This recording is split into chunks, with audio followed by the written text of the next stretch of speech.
વાગરા તાલુકાના પાદરિયા અને કડોદરા ગામ નજીક આવેલા સરકારી કાસમાં મોટી સંખ્યામાં માછલીઓ મૃત હાલતમાં મળી આવતા સમગ્ર પંથકમાં ચકચાર મચી છે.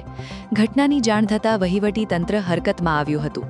મામલતદારશ્રી તેમજ કડોદરા ગ્રામ પંચાયતના તલાટીકમ મંત્રીએ સ્થળ પર પહોંચી ઘટનાની તપાસ કરી હતી. ત્યારબાદ જીપીસીબીના અધિકારીઓ ઘટના સ્થળે પહોંચ્યા હતા અને સરકારી કાસના પાણીના નમૂનાઓ લઈ લેબોરેટરી પરીક્ષણ માટે મોકલવાની કાર્યવાહી હાથ ધરી હતી. સ્થાનિક રહેવાસી અરુણભાઈ ગોહિલ પાદરિયાના જણાવ્યા મુજબ સવારે સરકારી કાસમાં મોટી સંખ્યામાં મૃત માછલીઓ જોવા મળતા તાત્કાલિક મામલતદારને જાણ કરવામાં આવી હતી.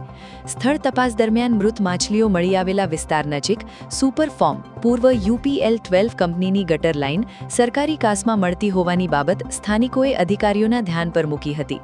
સ્થાનિકોએ આશંકા વ્યક્ત કરી છે કે કંપનીમાંથી છોડવામાં આવતા સંભવિત કેમિકલયુક્ત પાણીના કારણે માછલીઓના મોત થયા હોઈ શકે છે.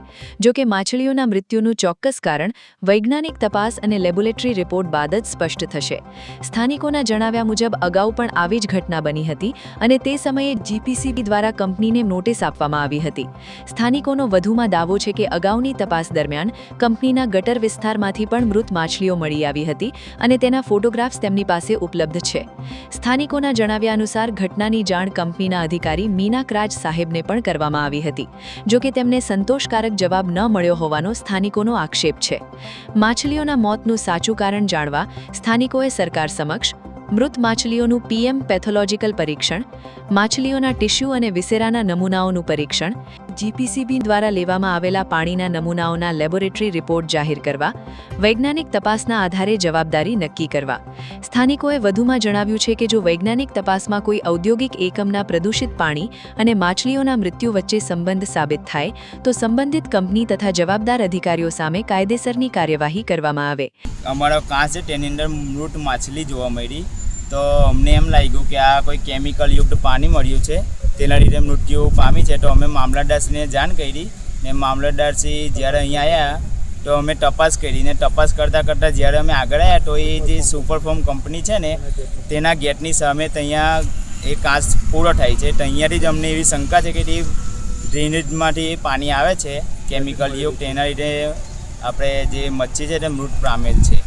એની અમે જાણ અંદર કંપનીના સાહેબને બી કરી છે. વરસાદી માહોલની અંદર જે વરસાદી પાણી નીકળતું હોય તેની અંદર અનેક કંપનીઓ તેનો ફાયદો ઉઠાવીને પોતાના યુનિટનું પાણી કરતી હોય એવો જ એક બનાવ બનેલો છે કડોદરા પાદરિયા ચોકડીની વચ્ચે. તો અમે તપાસ કરી કે આ જે માછલીઓ મળી ગઈ છે, સતત 3 દિવસથી આ માછલીઓ અહીંયા મળેલી જોવા મળી છે. ગઈકાલે પણ એના જીમેપ દ્વારા ફોટા પાડવામાં આવે, વિડીયો લીધો અને લાગતા વાગતા અધિકારી જીપીસીબી, કલેક્ટર સાહેબશ્રી, મામલતદાર સાહેબશ્રી અને ફિશિંગ વિભાગને જાણ કરવામાં આવી હતી.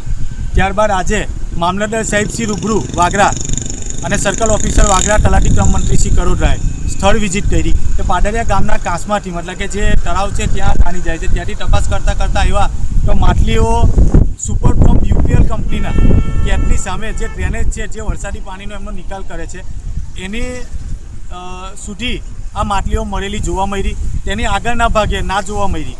એની જે ઇન છે ત્યાંથી તે ઠેઠ પાદરિયા ગામનો કાંસ છે ત્યાં સુધી જોવા મળી છે. એટલે આ માછલીઓ દર ઘડીએ આ બનાવ બને છે. અને અગાઉ પણ સુપરફોર્મ એટલે કે UPL-12 કંપની છે એને ગવર્મેન્ટ જીપીસીબી દ્વારા નોટિસ આપવામાં આવી હતી અને તેના અંદરના ડ્રેનેજમાં તપાસ કરતાં અગાઉ માછલીઓ મળી ગયેલી તેવા પુરાવા સાથે જીપીસીબીનો રિપોર્ટ મારી પાસે છે, મેં માંગેલો હતો તે. એટલે આ દર વખતે જે આ બનાવ બને છે દર વખતે આ લોકો આવી રીતે લાભ લઈ વરસાદી પાણીનો આવી રીતે પાણી છોડવાનું કરે છે. જે બાબતે અમે 1 અઠવાડિયા પહેલાં પણ મીનાક રાજ સાહેબને મળવા આવ્યા હતા પણ એમને કંઈ જવાબ ના આપ્યો કે તમારે જે કરવું હોય તે કરી શકો. આજે પણ અમે તલાટીકમ મંત્રીશ્રીને લઈને આવ્યા તો જેમ તેમ વર્તન કરતા હતા કે ભાઈ તમે શું કરો છો, શું વિડીયો કરો છો, અહીંયા કોઈ ગવર્મેન્ટ અધિકારી શું થયું છે. તો તેમને બતાવ્યું કે અહીંયા માછલીઓ મળી ગઈ છે. ત્યાં કે ક્યાં મળી ગઈ છે, ચાલો. તો એ અમારી સાથે જોવા ના આવ્યા. હમણાં મામલતદાર સાહેબશ્રી બી આવ્યા ત્યારે પણ તેમને ફોન કર્યો કે સાહેબ તમારે જે જોવું છે તે ગવર્મેન્ટ અધિકારી આવ્યા છે તો તમે જુઓ, કારણ કે અમારે કંઈ જોવું નથી. YouTube પર K&K મીડિયા નેટવર્કને સબસ્ક્રાઇબ કરો, Facebook અને Instagram પર ફોલો કરો અને દરેક પોસ્ટને લાઇક અને શેર કરવાનું ભૂલશો નહીં.